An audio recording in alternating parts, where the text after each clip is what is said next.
Assalamualaikum warahmatullahi taala wabarakatuh. Bismillahirrahmanirrahim. Alhamdulillahi rabbil alamin. Wassalatu wassalam ala al-habibil mustafa sayyidina wa maulana Muhammadinil karim wa ala alihi wa itratihi wa ashabihi ajma'in. Ashhadu an la ilaha illallah wahdahu la syarikalah wa ashhadu anna habibana wa sayyidana wa maulana Muhammadan abduhu wa rasuluh. وصفيه من خلقه وحبيبه أدى الأمانة وبلغ الرسالة ونصح الأمة وكشف الله به الغمة. اللهم صل وسلم وزد وبارك على الحبيب المصطفى سيدنا ومولانا محمد رسول الله وعلى آله وعترته وأصحابه ومن والاه. أما بعد. Alhamdulillah, kita bersyukur pada Allah Subhanahu Wa Taala pada hari ini yang dijangkakan kita akan khatamkan mukadimah. Moga-moga kita dapat khatamkan mukadimah pada hari ini setelah kita sama-sama menikmati perbahasan-perbahasan yang berkaitan dengan al-mukaddimah yang didatangkan oleh al-Imam Salim bin Abdullah bin Sa'ad bin Abdullah bin Sumair al-Hadrami. Semoga Allah memberikan manfaat kepada beliau dan juga kepada kita biiznillah subhanahu wa ta'ala. Jadi semalam kita telah meneliti tentang kenyataan yang didatangkan oleh Syekh Salim Ibn Abdullah, iaitu pada kenyataan yang berbunyi wa sallallahu wasallam ala sayyidina Muhammadin khatamin nabiyyin. Dan kita telah meneliti berkenaan dengan definisi secara mudahnya berkenaan dengan ar-rasul dan juga an-nabi, beza di antara Ar-Rasul dan juga An-Nabi. Dan insya-Allah pada hari ini kita akan meneliti beberapa perbahasan yang berkaitan, insya-Allah. Disebut di sini bahawa wa sallallahu wasallam ala sayyidina Muhammad. Qala sayyidina al-Imam Asy-Syaikh Abdullah Salim ibn Abdullah ibni Sa'd ibn Abdullah ibni Sumair al-Hadrami al-Syafi'i al-Mutawaffa سنة 71 و200 وألف من هجرة الرسول صلى الله عليه وآله وسلم. نفعنا الله بعلومه وعلوم مشايخه وتلامذته وقراء سفينة النجاة فيما يجب على العبد لمولاه وسائر مصنفاته وشراحها اللهم آمين. قال رحمه الله سبحانه وتعالى وصلى الله وسلم على سيدنا محمد خاتم النبيين وآله وصحبه أجمعين ولا حول ولا قوة إلا بالله العلي العظيم. Jadi semalam kita telah pun meneliti berkenaan dengan beza di antara An-Nabi dan juga Ar-Rasul. Dan semalam saya terlupa bawa buku hijau saya ni. Hari ni dah buat buku log ni. Saya datangkan definisi yang dinyatakan oleh Al-Imam Ibrahim Al-Bajuri dalam hasyiah beliau ataupun dalam huraian beliau, syarahan beliau terhadap matan Jauharatut Tauhid. Kata beliau, wan nabiyyu huwa insan zakarun hurrun.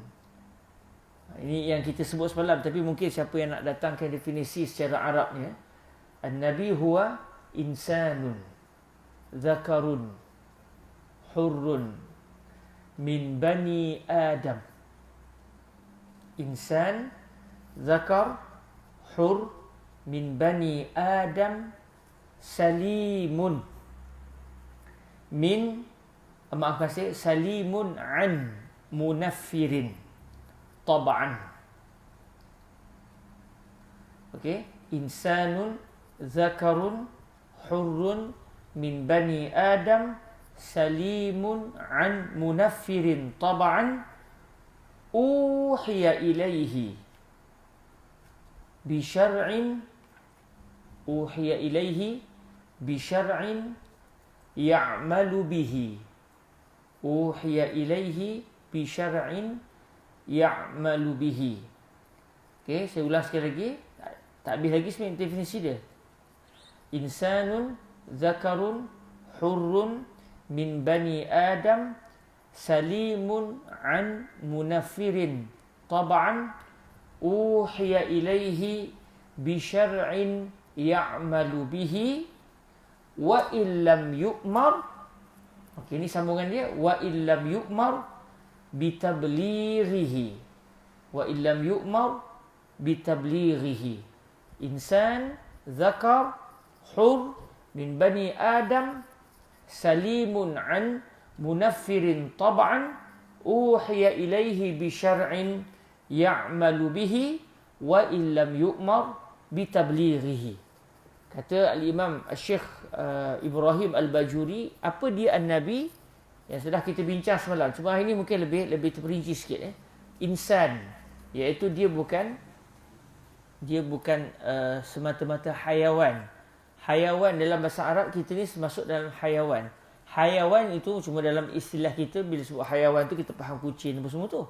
Hayawan ni maknanya zu hayatin. Hayawan iaitu benda yang hidup. Benda hidup, bukan batu lah maksud dia. Cuma kita bukan semata-mata hayawan, kita adalah hayawan natiq.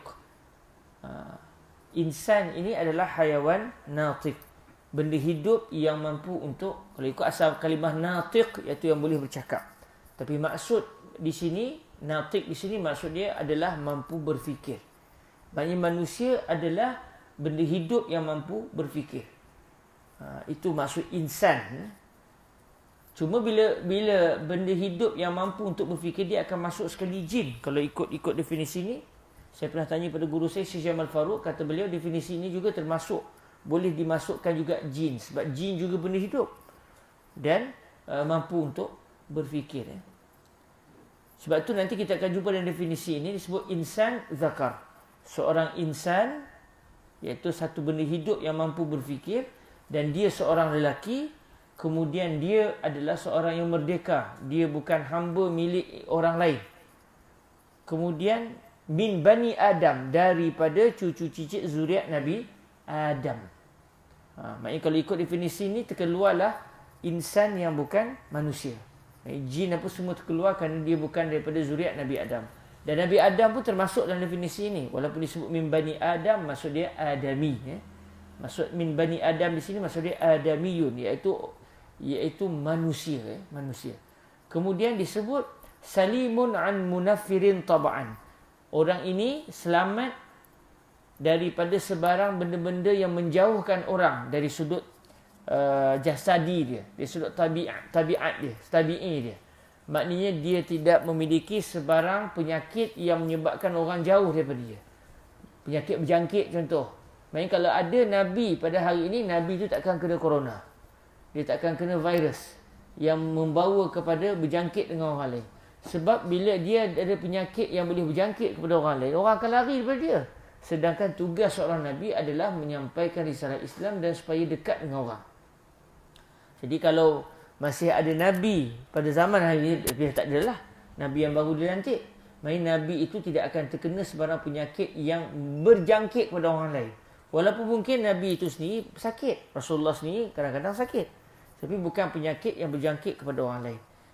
Begitu juga dia tidak akan memiliki sebarang penyakit yang menyebabkan orang lari daripada dia, disebabkan contoh bau yang tidak enak.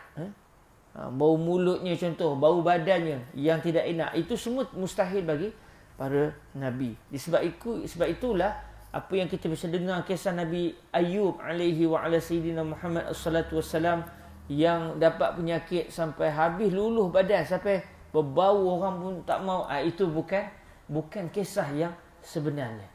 Itu adalah tokok tambah daripada Banu Israel, yang mereka memang tidak ada rasa penghormatan kepada para Nabi, dan mereka sering melakukan pendustaan kepada Allah dan kepada para Nabi. Disebut bahawa Nabi Ayub sakit sampai berbau, sampai orang pun sampai habis makan di ulat, badannya penuh mengulat. Itu semua mustahil, kerana itu adalah penyakit yang menjijikkan dan ia mustahil bagi seorang Nabi. Cikgu nak tanya soalan ke tadi? Laqad subhanallah. Orang mesti kata apa? Lau sabaral atil lamatal ma'tul. kalau seorang pembunuh itu bersabar, nescaya dia akan mendapati yang ingin dibunuhnya itu akan mati. Tapi ini bahasa orang Mesir, bukan maksud dia seorang yang nak membunuh dia kena bersabar. Bukan, tak boleh bunuh orang, tapi nak kaburnya kadang-kadang jawapannya akan datang, insya-Allah. Tapi bagus cikgu, cikgu tanya soalan tu bagus. Cuma saya jawab awal. Uhiya ilaihi, diwahyukan kepadanya dengan syariat. Dia menerima wahyu, yang mana wahyu itu dia ada syariat, dia ada hukum hakam yang dia sendiri kena beramal dengan hukum tersebut. Wa illam yu'mar bitablighihi, sekalipun sang nabi itu sendiri tidak diperintahkan untuk menyampaikan wahyu dan juga syariat hukum hakam itu kepada umatnya, kepada orang lain. Jadi nabi adalah insan zakar hur min bani Adam salimun an munafirin tab'an uhiya ilaihi bi syar'in ya'malu bihi wa illam yu'mar bitablighihi. Itu definisi nabi. Manakala definisi rasul macam yang kita sebut semalam sama dengan definisi an-nabi, iaitu insanun zakarun hurrun min bani Adam salimun an munafirin tab'an uhiya ilaihi bi syar'in. Bezanya di hujung. Wa yu'mar uhiya ilaihi bi syar'in ya'malu bihi. Bezanya dengan nabi apa dia? Kalau nabi tadi wa illam yu'mar bitablighihi, sekalipun sang nabi itu tidak disuruh untuk menyampaikan syariat tersebut kepada orang lain, tetapi rasul uhiya ilaihi bi syar'in ya'malu bihi wa yu'maru bitablighihi. Wa umira bitablighihi. Maksud dia definisi rasul di sini beza dia. Dia diperintahkan untuk menyampaikan syariat tersebut kepada umatnya. Insanun zakarun hurrun min bani Adam salimun an munafirin tab'an uhiya ilaihi bi syar'in ya'malu bihi wa umira bitablighihi. Itu definisi rasul. Jadi sebagaimana yang kita dah sebut semalam, semua nabi, semua rasul adalah nabi, tetapi bukan semua nabi adalah rasul. Dia dalam mantiq, dalam ilmu mantiq disebut umumun wa khususun mutlaq. Dia ada dua bulatan, satu bulatan besar, dalam bulatan besar tu ada satu lagi pula bulatan. Jadi semua bulatan kecil itu adalah termasuk dalam bulatan besar, tetapi bukan semua bulatan besar termasuk dalam bulatan kecil. Jadi semua rasul adalah nabi, tetapi bukan semua nabi adalah rasul. Baik. Kemudian para hadirin rahmati Allah, macam kita sebut semalam, alhamdulillah jumlah para nabi dan para rasul berlaku perbezaan pandangan para ulama. Tak pasti jugalah. Tak pasti jugalah. Kalau ikut Imam Al-Bajuri, kata beliau, walaupun ulama-ulama sebelumnya menyebut jumlah bagian-bagian berdasarkan hadis dan sebagainya, tetapi disebabkan sudah ada perbezaan pandangan begitu, eloknya kita serah je lah ke Tuhan. Sebab kalau kita tak tahu jumlah pun tak jadi masalah ke kita. Cuma kalau orang tanya berapa, kita boleh bagi tahulah jumlah para nabi ikut sebahagian pandangan adalah 124,000 orang. Ada pula yang mengatakan 224,000 orang. Jumlah rasul daripada nabi pula berapa? Ada yang kata 313. Ini yang masyhur lah. Ada yang kata 314, ada yang kata 315. Jadi ini adalah berkenaan dengan nabi dan rasul. Di dalam kenyataan Sayyidina Al-Imam Salim ibn Abdullah ini disebut khatamin nabiyyin, iaitu yang merupakan penutup para nabi. Jadi dalam banyak-banyak rasul dan banyak-banyak nabi yang menutup salasilah para nabi, maknanya selepas baginda tidak ada nabi baru dilantik atau rasul baru yang diutuskan kepada umatnya, yang menutup tu siapa dia? Rasulullah sallallahu alaihi wa alihi wasallam. Cuma dalam masa yang sama, sebahagian para ulama ni pun berlaku khilaf juga sebenarnya. Dia tidak sepakat jugalah. Sebahagian para ulama berpendapat yang dimaksudkan dengan nabi sebagai penutup salasilah para rasul itu dari sudut zahir, baginda. Dari sudut jasadiah baginda adalah merupakan Rasul yang terakhir. Tetapi dari sudut kerohanian, dari sudut roh, Rasulullah adalah merupakan Nabi yang mula-mula sekali diutuskan atau dilantik oleh Allah sebagai seorang Nabi. Lebih awal daripada Nabi Adam alaihissalam. Ini berpandukan hadis yang diriwayatkan oleh Al-Imam At-Tirmizi sebagai contoh. Al-Imam At-Tirmizi radhiyallahu ta'ala anhu telah meriwayatkan dengan sanad beliau bahawa Sayyidina Abu Hurairah radhiyallahu ta'ala anhu menceritakan bahawa para sahabat bertanya kepada Nabi, "Ya Rasulullah, mata wajabat lakan nubuwah?"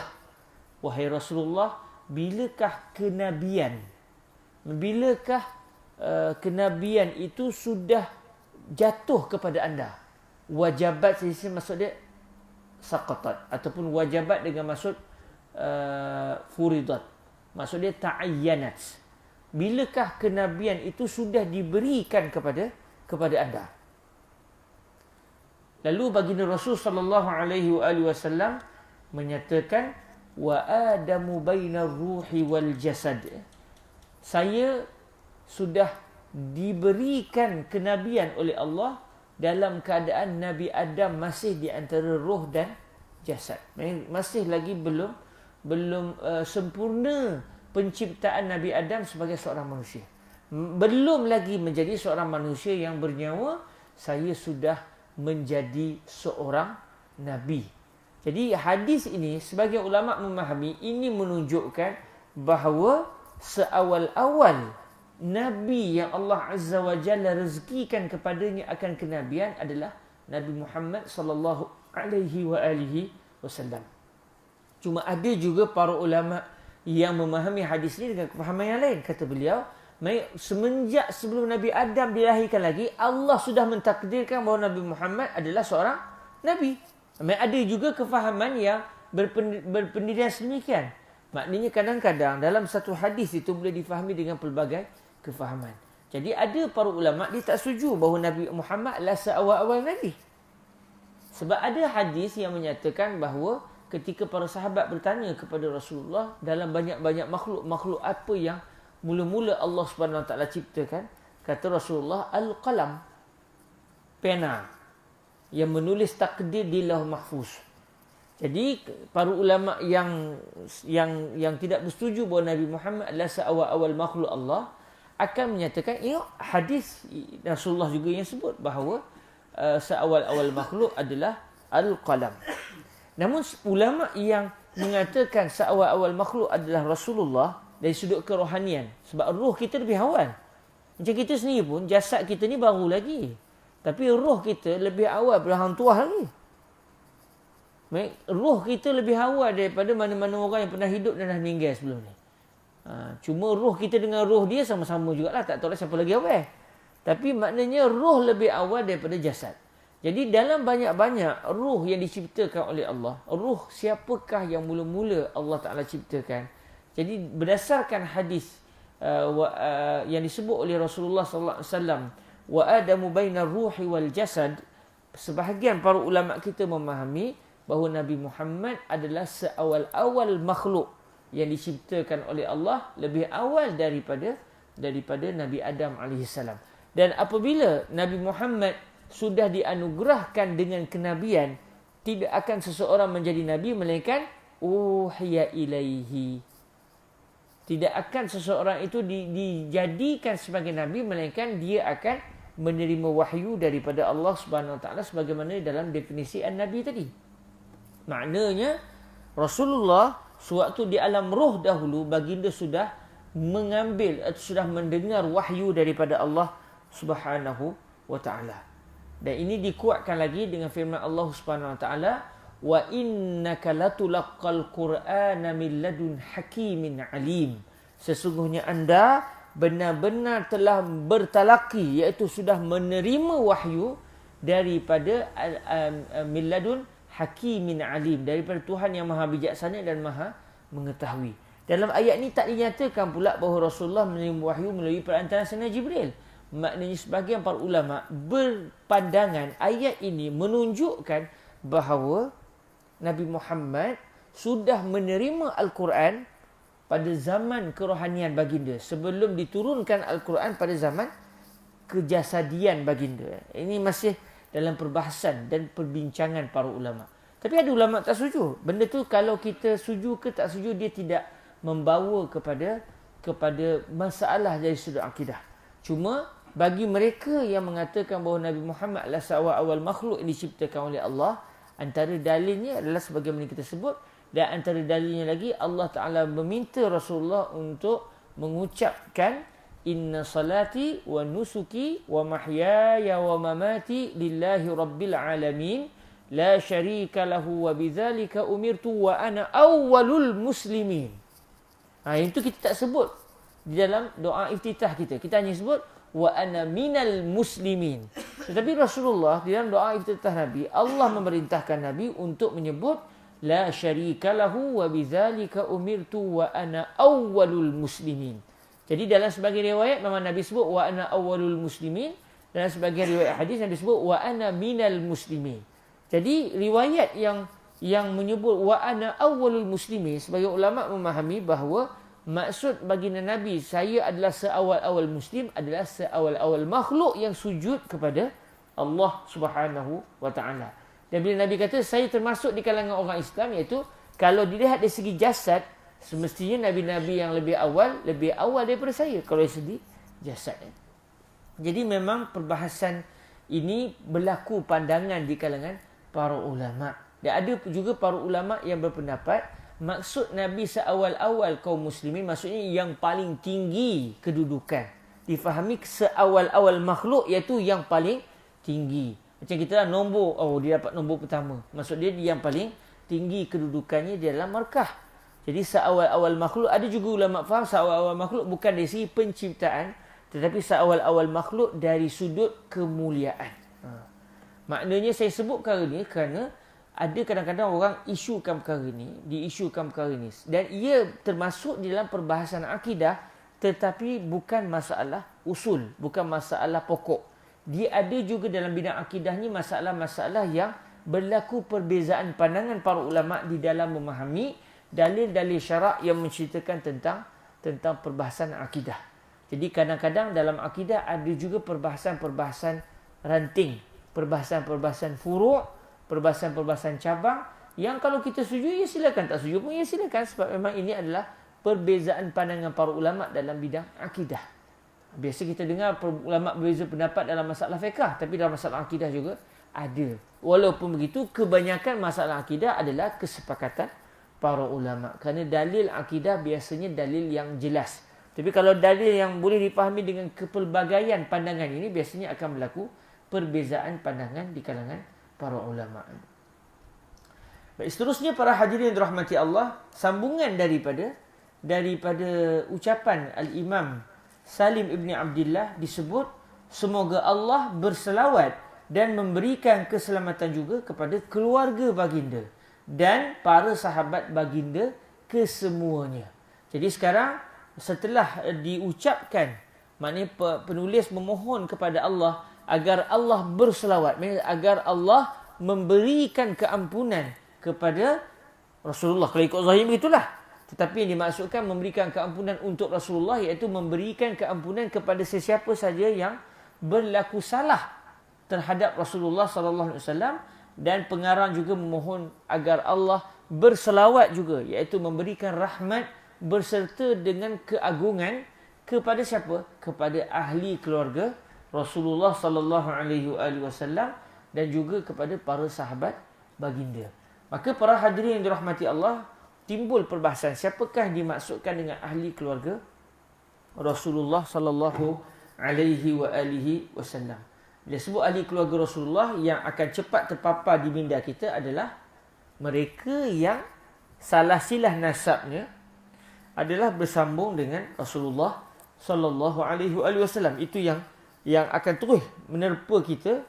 Maknanya orang yang kalau dia bersoreh, dia tengok nasab dia akan melihat bahawa dia itu daripada keturunan Sayyiduna Rasulullah, daripada keturunan Sayyidatuna Fatimah yang suaminya adalah Sayyidina Ali, yang mana Sayyidatuna Fatimah Az-Zahra adalah puteri bongsu Rasulullah sallallahu alaihi wa alihi wasallam.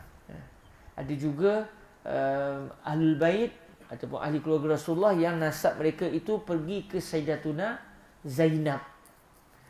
Sayyidina Zainab yang juga merupakan cucu Rasulullah. Biasanya kita dengar Sayyidina Al-Hasan, Sayyidina Al-Husain.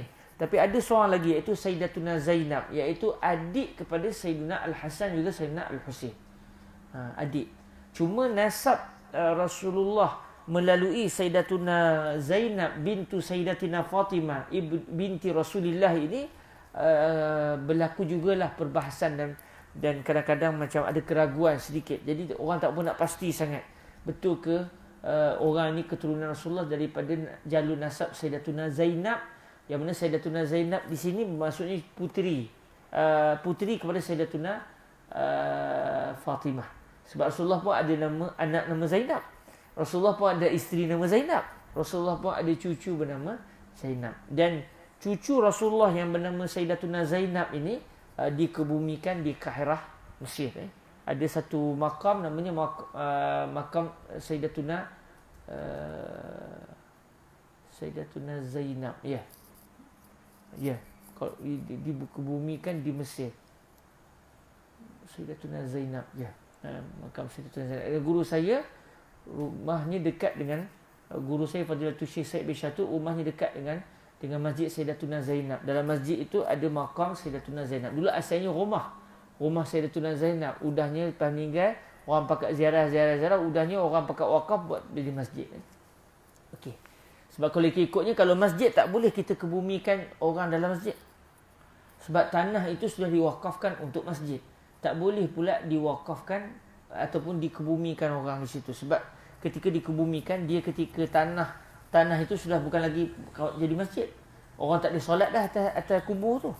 Jadi disebabkan itulah kata para ulama, macam yang berlaku, macam kau tuan-tuan pergi ke Mesir contohnya, tuan-tuan akan jumpa banyak masjid dalam tu ada kubur. Sedangkan masjid adalah tanah wakaf, mana boleh kebumikan orang dalam kubur. Contoh kalau saya nak siap-siap. Nanti kalau dah siap masjid kita ni, Masjid Muttaqin ni, bahagian kiri masjid tu tuan-tuan peruntukkan untuk saya. Saya nak duduk situ. Jangan sesiapa halang. Contoh, mana boleh? Melainkan saya beli satu tanah sebelah dengan tanah masjid. Dengan harapan kok lepas ni dia meluahkan masjid. Jadi termasuklah tanah saya itu dalam kawasan masjid. Jadi masjid tu tengah-tengah tu ada tanah berlubang. Bukan tanah wakaf maksud dia. Tanah berlubang. Tu tanah Hairul Nizam contoh. Tapi keliling tanah Hairul Nizam tu masuk dalam kawasan masjid. Itu tak ada masalah. Okey. Jadi tuan-tuan yang dirahmati Allah, biasa bila sebut ahli keluarga Rasulullah, kita akan teringat bahawa masuk ahli keluarga Rasulullah itu adalah mereka yang bersambung nasab dengan Nabi alaihi salatu wasallam. Dan subhanallah, Allah Ta'ala kata inna syani'aka huwal abtar. Yang mencelamu, sebab orang Arab mencela Rasulullah pada peringkat awal. Mereka yang tidak beragama Islam mencela Rasulullah dan mengatakan lepas ni habislah, putuslah zuriat Rasulullah ni. Sebab anak-anak Nabi yang lelaki semuanya meninggal kecil. Yang tinggi anak perempuan, tak ada lah, tak adalah lepas ni zuriat. Sebab orang Arab begitu memuliakan orang lelaki, orang Arab jahiliyah.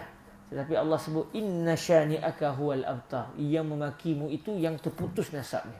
Hari ini mana orang tahu nasab orang-orang lain, melainkan yang satu-satunya nasab yang diketahui di atas muka bumi ini adalah nasabnya Nabi Muhammad SAW. Tersebar seluruh dunia.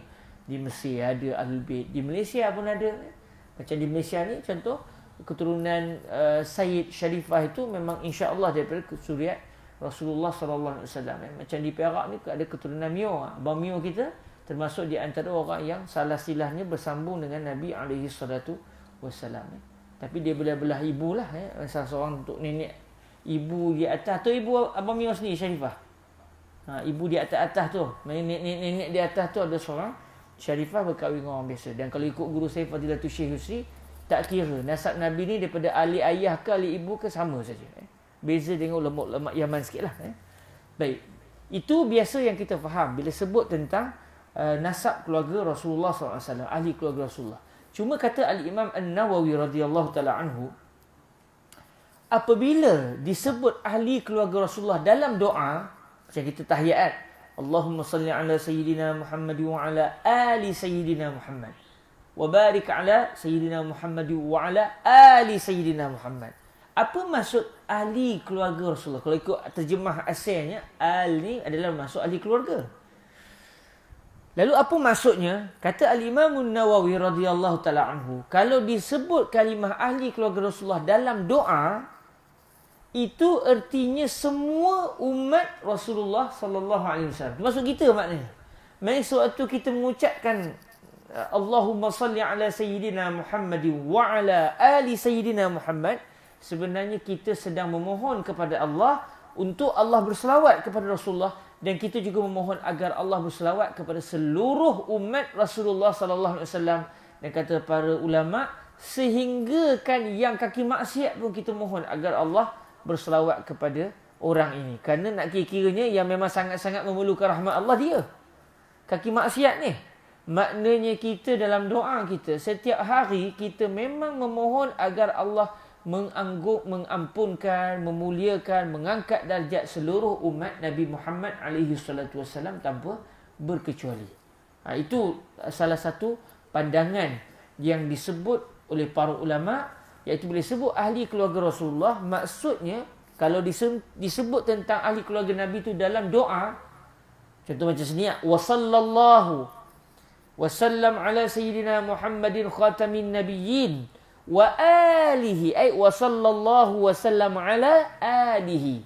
Jadi itu maksud dia, kita memohon ya Allah berselawatlah juga kepada ahli keluarga Rasulullah. Jadi ketika ini maksud ahli keluarga di sini bukan semata-mata mereka yang bersambung salah silah nasab dengan Rasulullah, sebaliknya berkait dengan semua umat Nabi, bermula pada sahabat sampai ke akhir zaman. Ini kefahaman Al-Imam An-Nawawi yang begitu disukai oleh para ulama. Sebab alhamdulillah kita termasuk dan kita rasa gembira kerana walaupun dari segi nasab kita bukan ahli keluarga Rasulullah, tetapi dari sudut keagamaan kita adalah keluarga Rasulullah SAW. Kerana ibu isteri Nabi adalah ibu kita, maka Rasulullah adalah umpama ayah kita. Maka kita ni adalah satu keluarga besar. Apa nama keluarga kita? Bukan keluarga Malaysia sahaja, tetapi keluarga Muhammadiyah, keluarga Nabi Muhammad alaihi salatu wassalam. Baik. Cuma kalau disebut tentang terkejut saya, apakah ada siren banjir ke? Oh, bateri kong. Ingat saya siren banjir tadi, takutlah kita. Katanya di Kuala kita ni pun warnanya dah kuning tuan-tuan. Oren, warna kita oren. Moga-moga selamatlah insya-Allah dengan berkat Rasulullah sallallahu alaihi wasallam. Jadi kata para ulama, kalau disebut pula tentang ahli keluarga Rasulullah di dalam perbahasan zakat, sebab tidak boleh bayar zakat kepada ahli keluarga Rasulullah. Jadi masuk ahli keluarga Rasulullah ketika ini dalam mazhab kita, mazhab Al-Imam Asy-Syafi'i, bila disebut tentang zakat dan berkait dengan ahli keluarga Rasulullah, maka masuk zakat yang berkait dengan keluarga Rasulullah di situ adalah ahli keluarga Nabi ketika ini adalah Banu Hashim wa Banu Al-Muttalib. Banu Hashim dan Banu Al-Muttalib. Maksud dia, Allah barik fiikum. Semua jalur keturunan, semua jalur dia tak ada. Yang ni saja. Ini apa tujuannya? Oh, dah lekat di sini. Oh, hiasan jelah. Di sini. Oh, dah boleh guna? Tak bunyi.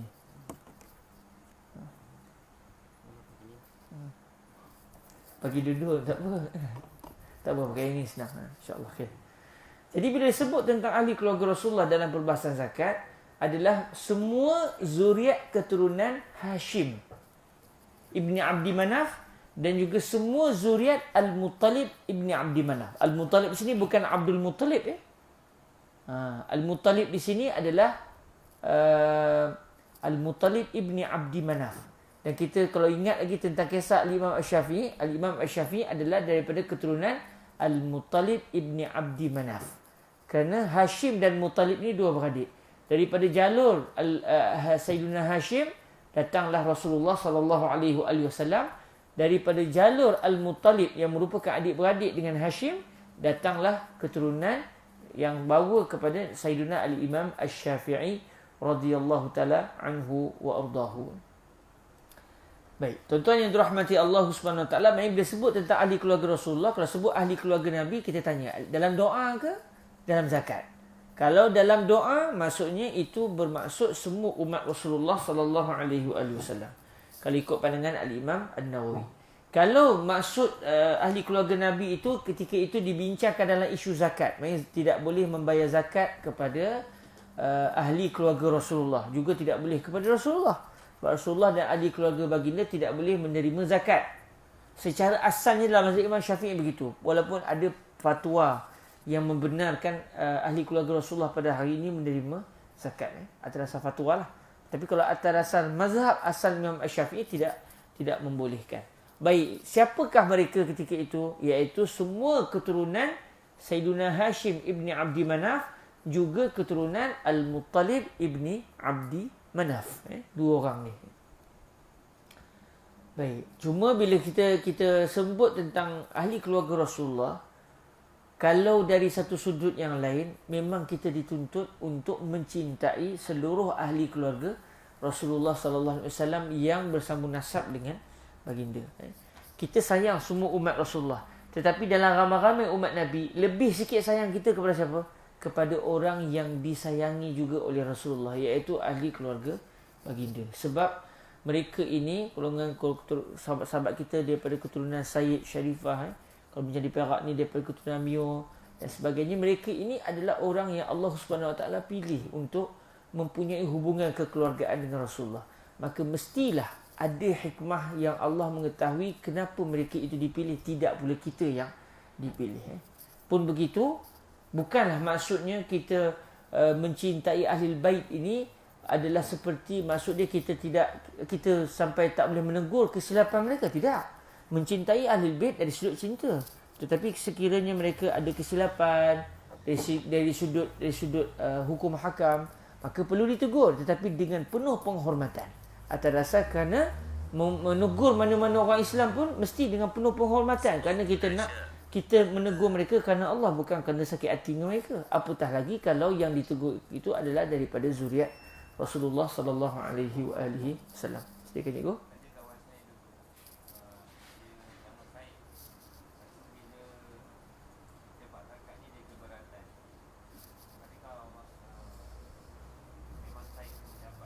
Okey, kalau perbahasan tentang hukum, boleh ke keturunan Sayyid, maknanya keturunan Rasulullah ini menerima zakat? Dalam mazhab Imam Syafi'i tak boleh. Dalam mazhab Imam Asy-Syafi'i tidak boleh. Kerana memang zakat ini diharamkan untuk Rasulullah dan juga ahli keluarga Nabi. Dan ini adalah menunjukkan bahawa zakat adalah semata-mata untuk membantu kaum muslimin dan bukan sebagai ufti kepada Rasulullah. Itu hikmah dia. Maknanya Rasulullah minta kaum muslimin bayar zakat, bukan untuk Nabi. Maknanya kalau macam orang dulu, raja-raja dulu, kita kena bayar ufti kepada raja-raja. Untuk digunakan siapa? Digunakan raja tu lah. Maknanya bayar cukai untuk raja. Raja nak makan, raja nak itu, raja nak ni. Tetapi apabila didatangkan persyariatan zakat, zakat diberikan kepada kaum yang berhak menerima. Asnaf zakat yang kita semua sedia maklum. Dalam masa yang sama, ada pun mereka yang walaupun kalau ikut-ikutnya termasuk dalam asnaf, tetapi daripada zuriat Rasulullah, maka tidak boleh sama sekali.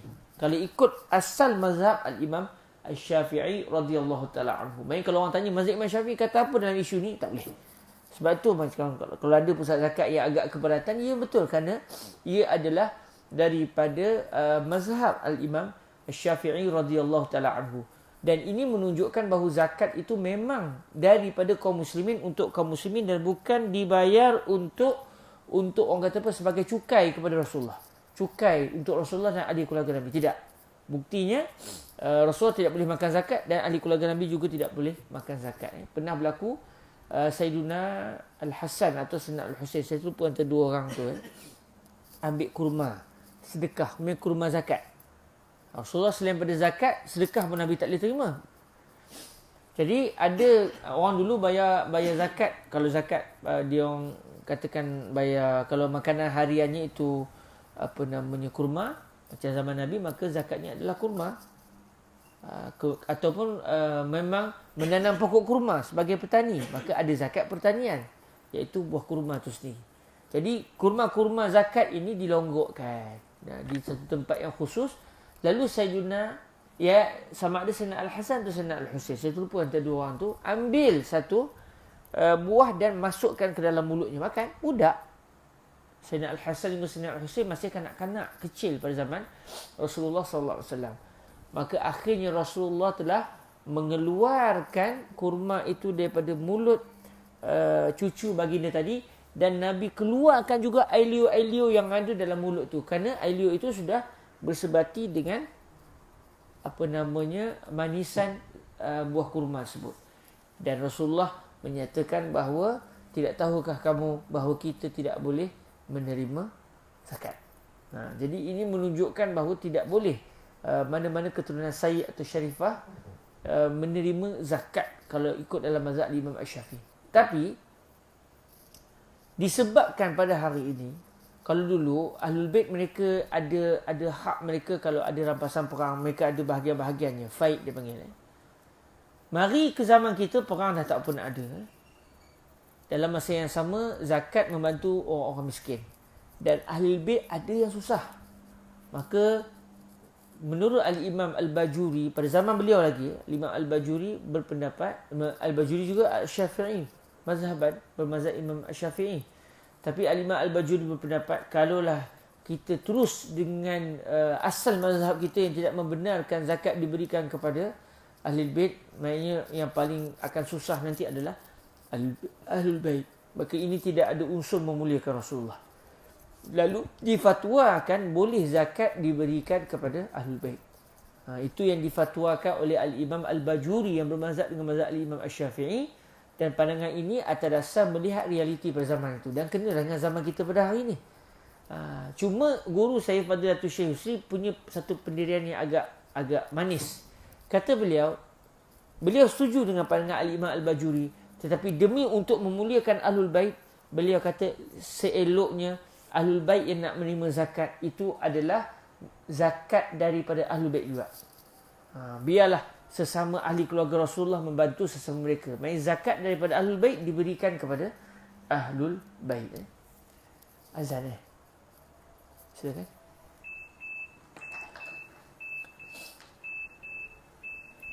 Hai, tak masuk lagi sahabat kita ni.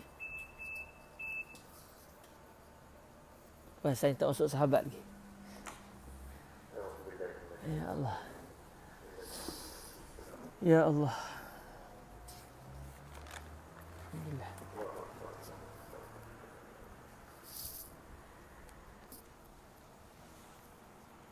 Allahu Akbar, Allahu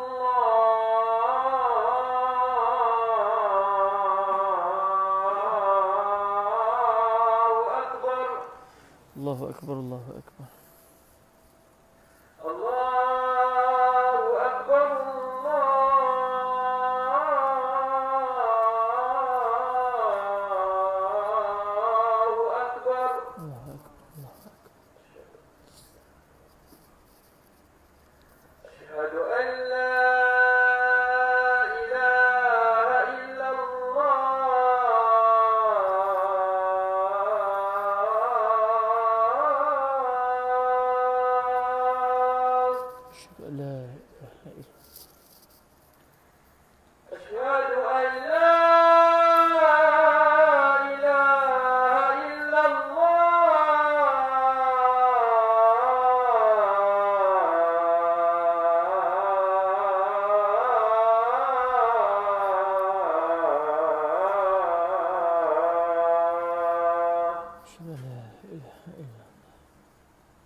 سيدنا محمد رسول الله.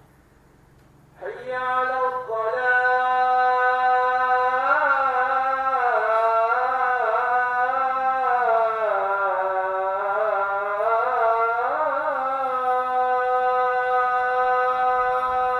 لا حول ولا قوة إلا بالله العلي العظيم.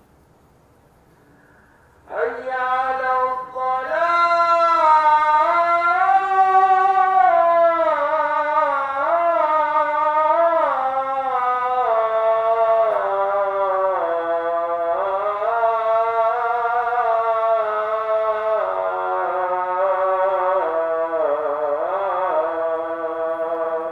لا حول ولا قوة إلا بالله العلي العظيم. حي على الفلاح.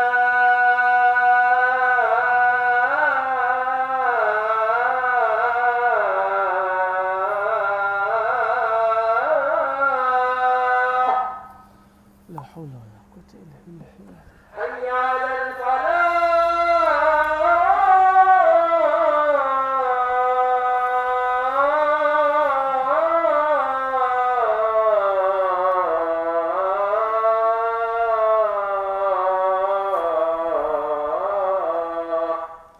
لا حول ولا قوة إلا بالله العلي العظيم. الله أكبر الله أكبر. الله أكبر الله أكبر. لا إله إلا الله.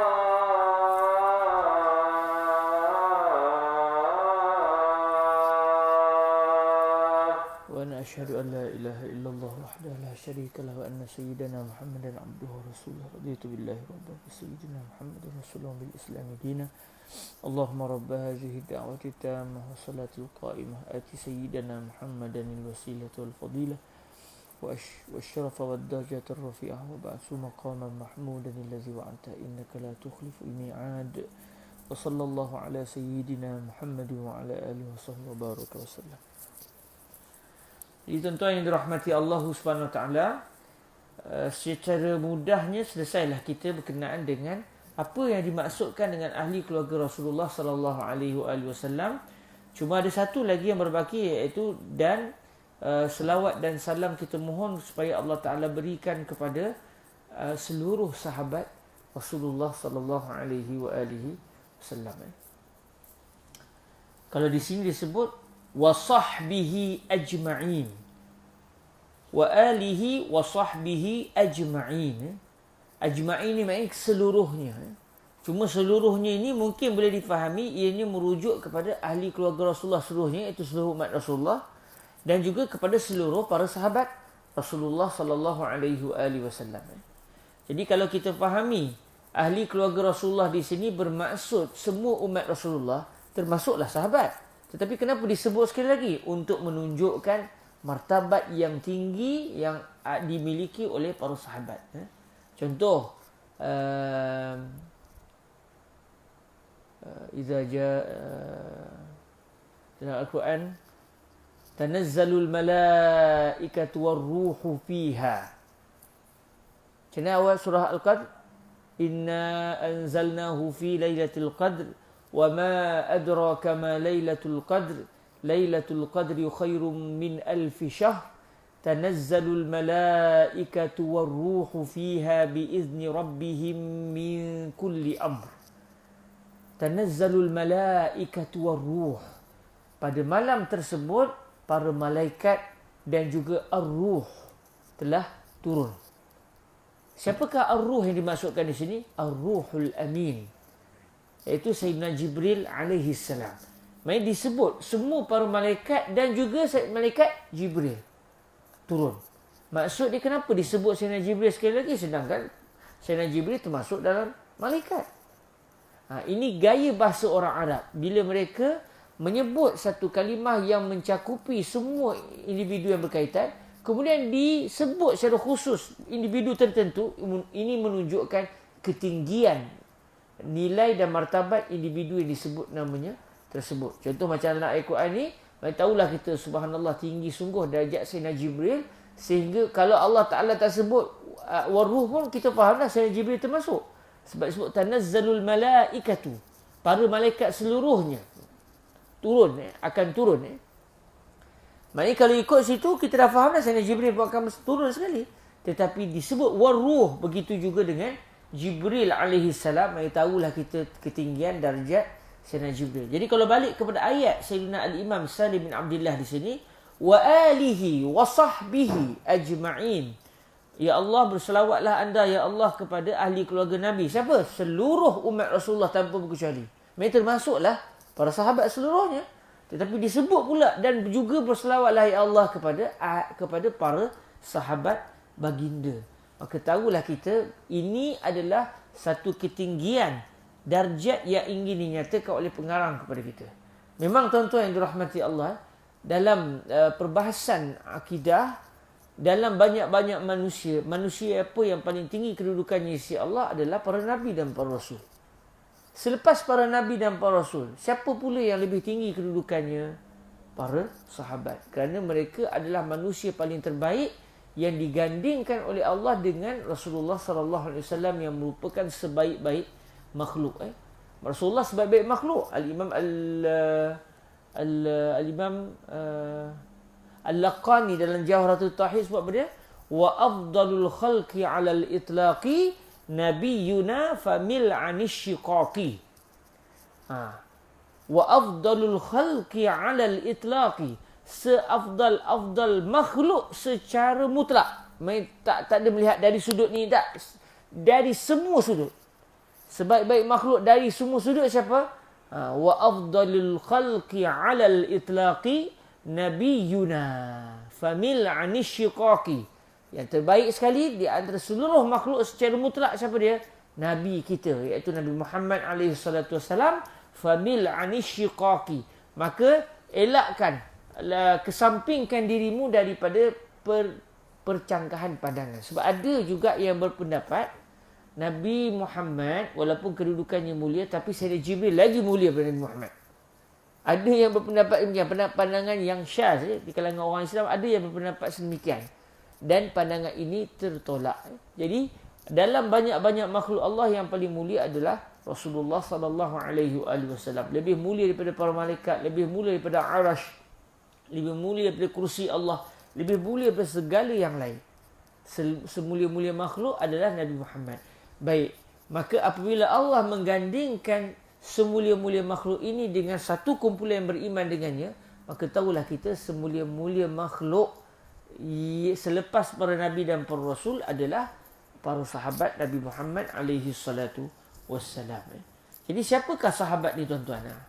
Kita biasa dengar sahabat Rasulullah ni sahabat. Siapakah dia sahabat? Yang saya sentuh sikit di sini, sahabat Nabi ni adalah disebut oleh Al-Imam Al-Bajuri, manijtama'a mu'minan bin nabiyyi sallallahu alaihi wa alihi wasallam. Manijtama'a mu'minan, barang sesiapa sahaja yang telah berhimpun dalam keadaan dia beriman dengan Nabi alaihi salatu wassalam. Barang siapa saja yang telah berhimpun, bertemu dengan Nabi dalam keadaan dia beriman. Maksudnya dia telah bertemu dengan Nabi, sewaktu pertemuan dia dengan Nabi itu dia beriman dengan Rasulullah, beriman dengan Allah Subhanahu Wa Taala. Ba'da nubuwwatihi, selepas kenabian baginda.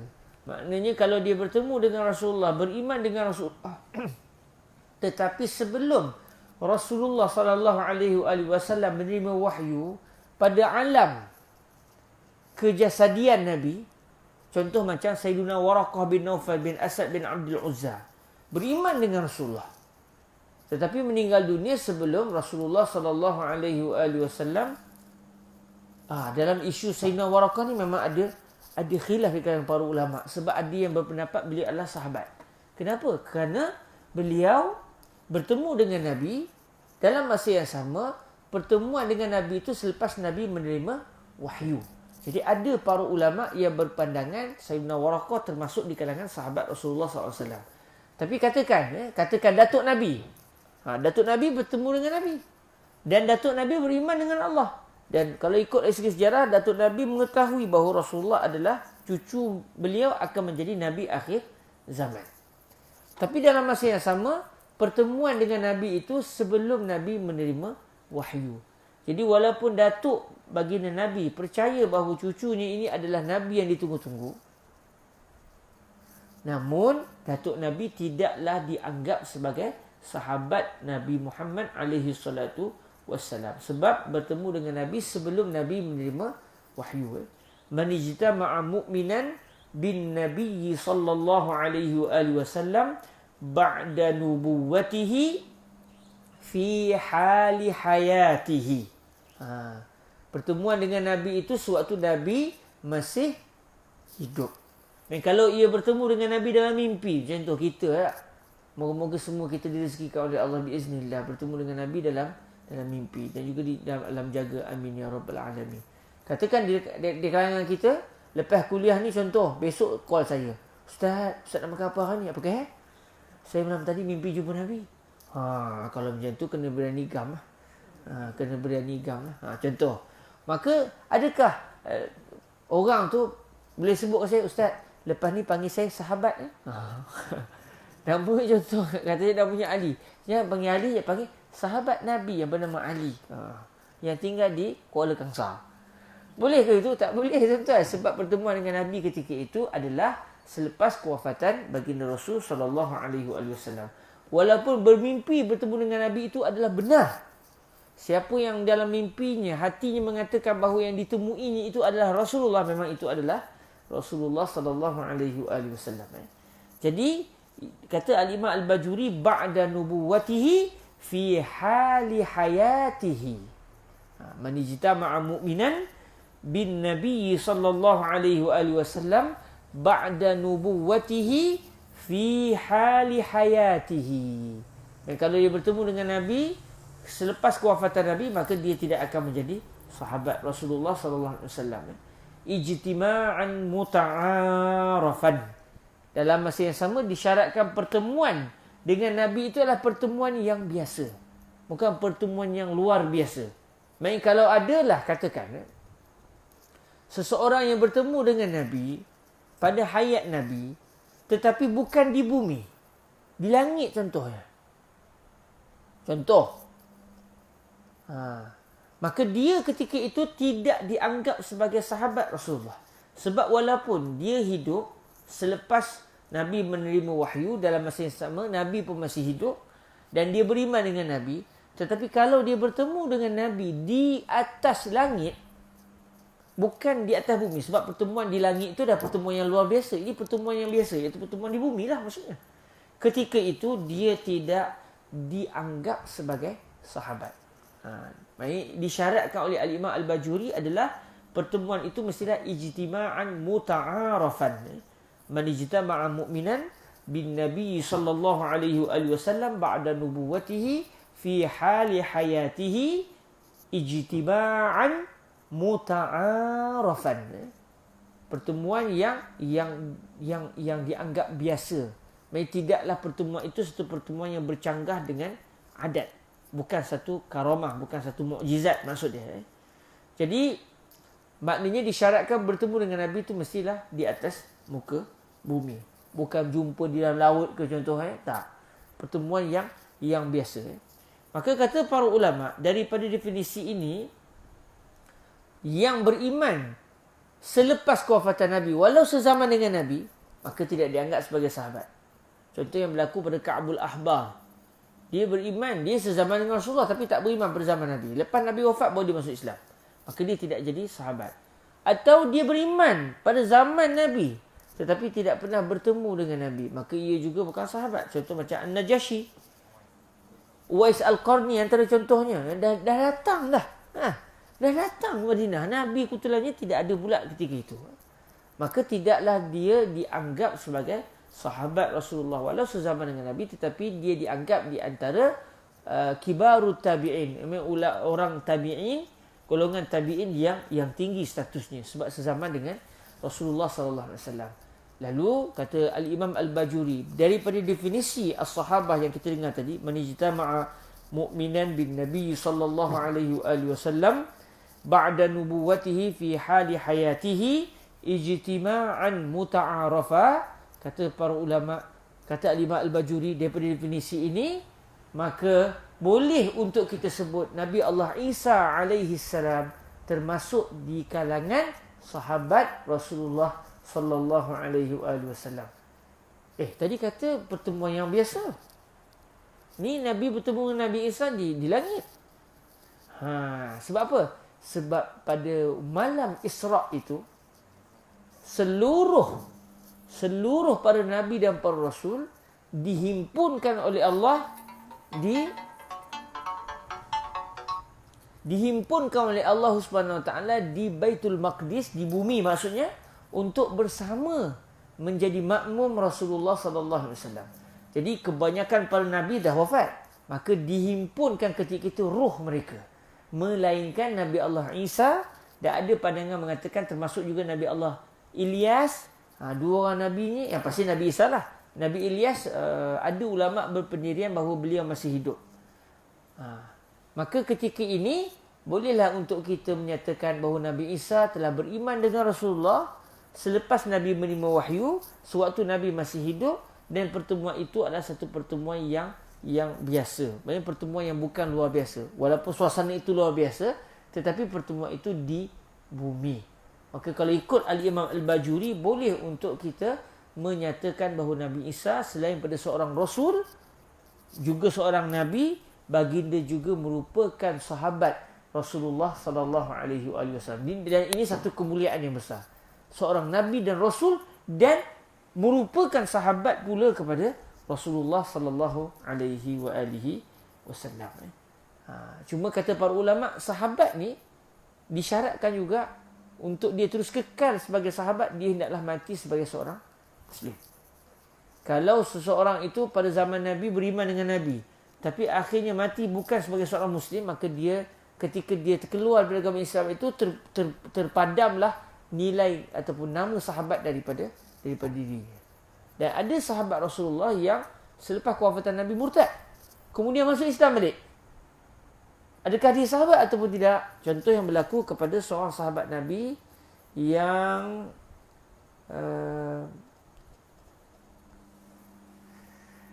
Allahumma salli ala al-habibil Mustafa. Ada seorang sahabat Nabi, saya terlupa.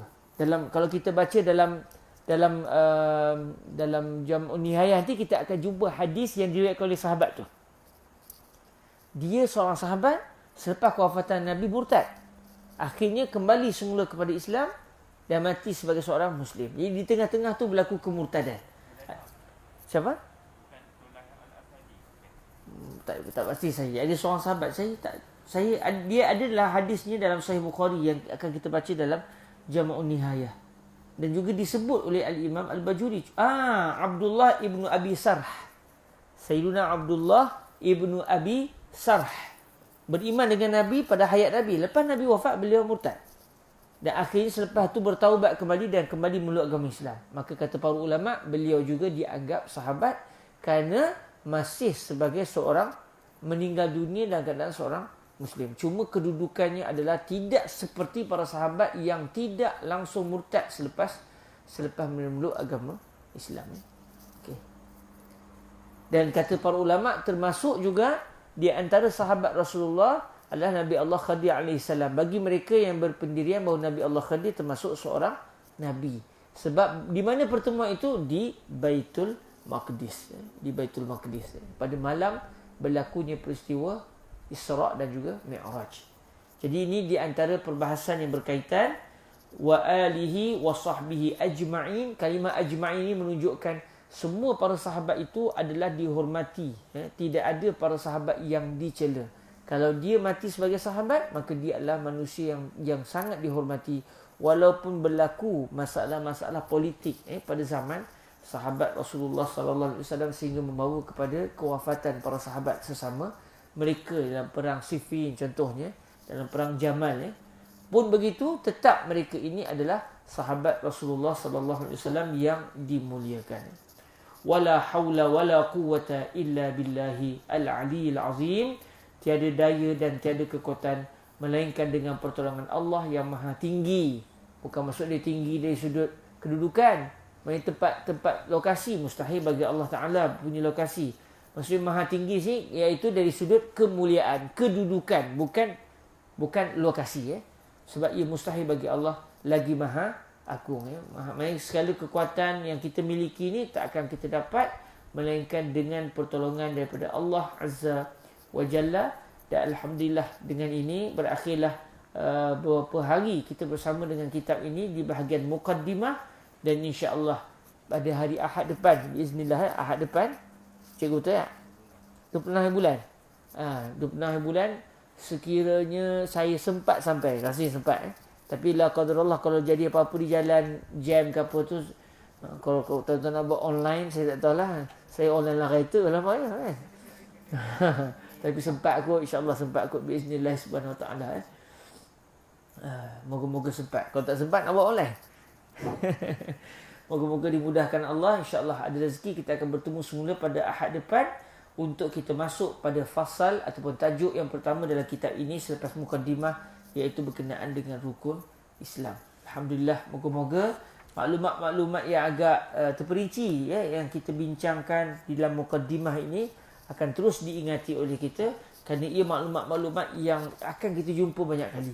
Dan insya-Allah setiap kali kita jumpa lagi, moga-moga dia mengingatkan kita biiznillah tentang perbahasan-perbahasan ini insya-Allah subhanahu wa taala. Semalam nama Nabi Allah Khadir alaihi salam macam saya sebut Balya.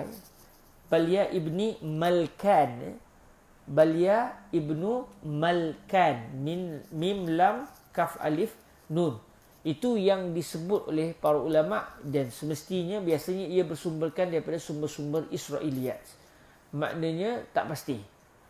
Yang Nabi pernah sebut Khadir. Khadir disebut dalam Sahih Bukhari Khadirun. Cuma para ulama menyatakan nama Nabi Allah Khadir ini, nama betulnya adalah Balya. Khadir itu gelaran. Nama betulnya Balya bin Malkan. Cuma saya tak pasti nama Balya bin Malkan ni diambil pada hadis Rasulullah ataupun tidak. Secara kebiasaannya ia bukan daripada sabdaan Nabi, tetapi daripada sumber-sumber orang-orang Ahlul Kitab di kalangan orang Yahudi ataupun Kristian. Jadi mungkin betul, mungkin tak betul. Mungkin betul, mungkin tak betul. Cuma yang pasti ada seorang lelaki soleh yang dipanggil oleh Rasulullah dengan nama Khadirun. Ada pandangan kata beliau hanya seorang lelaki soleh, bukan seorang wali, maknanya bukan Nabi, bukan Rasul. Ada yang mengatakan beliau hanya seorang Nabi, bukan Rasul. Tapi ada juga yang mengatakan beliau seorang Rasul, merangkap seorang Nabi. Pun begitu pandangan yang kuat mengatakan Nabi Allah Khadir ini seorang Nabi, bukan Rasul dan bukan wali. Sebabnya lebih tinggi daripada seorang wali kerana baginda adalah seorang Nabi. Wallahu ta'ala a'la wa'alam. Sekadar itu sajalah pertemuan kita pada hari ini. La haula wala quwwata illa billah. Lewat kita berhenti. Saya duk pening jam belakang tu. Jam tu menunjukkan macam baru saja. Baru pukul 8.10. Maafkan saya. Maknanya bukan salah saya tu, salah jam tu. Jam pula disalahnya. Padahal tahu je. Moga-moga dalam jagaan Allah SWT, saya mohon kemaafan di atas segala kesukaran dan juga kekurangan saya. InsyaAllah. Tuan-tuan letak target kitab ni 80 majlis kita khatam. InsyaAllah. Biiznillah subhanahu wa ta'ala. Ada soalan sebelum kita tangguh? Bab apa? Martabat ikhwan. Rasulullah menyatakan kita ni adalah ikhwan baginda Rasul, bukannya sahabat Rasulullah. Maknanya Nabi kata aku rindu kepada ikhwani.